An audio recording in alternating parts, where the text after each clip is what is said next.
самых старажытных, прыгожых, цудоўных куткоў Рэспублікі Беларусь. Шаноўныя сябры, пачынаем наша знаёмства з установы, дзе сабрана гісторыя ўсяго Слонімскага края.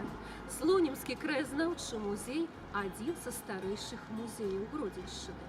Яго заснавальнік Іосіф Іосіфавіч Стаброўскі, які сабраў калекцыю унікальных экспанатаў. Усё гэта і шмат іншага вы ўбачыце, наведаўшы музей. А самае прыгожае месца нашага горада – канал Агінскага, пракладзены ў 18 веку выключна жыхарамі Слонімскага павету і названы ў гонар слонімскага магната Міхала Казіміра Агінскага. З 1990 года ў горадзе дзейнічае беларускі дзяржаўны драматычны тэатр. Раней тут быў народны дом. Захавалася некалькі старых сцен, і новы будынак у сукупнасці са старым стварыў прыгожы будынак тэатра ў цэнтры горада. Абавязкова падыдзіце да помніка канцлеру Вялікага княства Літоўскага, старасту Слонімскага Льву Сапегу. Гэты помнік быў усталяваны да свята Дзень пісьменства. Адным з аўтараў помніка з'яўляецца наш зямляк, вядомы скульптар Іван Місков. А зараз мы знаходзімся ў гістарычным цэнтры горада, дзе налічваецца 5 культавых храмаў. Сінагога – самы старажытны каменны будынак Слоніма. Касцёл беззаганнага зачацця Найсвяцейшай Дзевы Марыі і кляштар бернардзінак. Спасо-Преображэнскі сабор – самы вялікі сабор у Новагрудскай епархіі. Фарны касцёл святога Андрэя. Свята-Троіцкі сабор, які таксама мае цікавую гісторыю.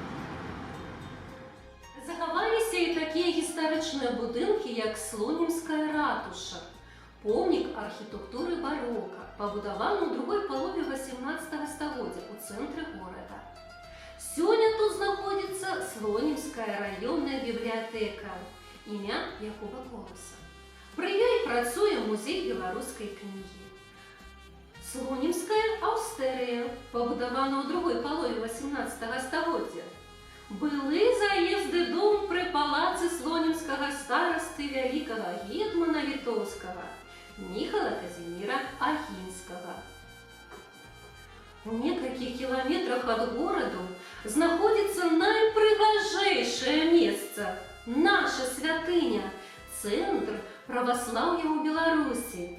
Свята-Успенскі Жыровіцкі манастыр. Менавіта там знаходзіцца цудатворны абраз Жыровіцкай Божай Мацеры.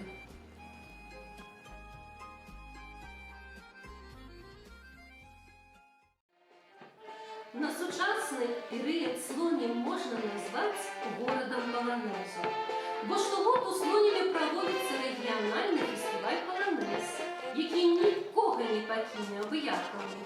Раскошныя дэкарацыі, тэатралізаванае прадстаўленне, на якім сам Міхал Казімір Агінскі у фраку сустракае гасцей. Гістарычныя моманты гарманічна пераклікаюцца з сучаснасцю. Мы, беларусы, беражліва ставімся да сваёй гістарычнай і культурнай спадчыны і ўпэўнена будуем сучаснае і будучае нашай дзяржавы.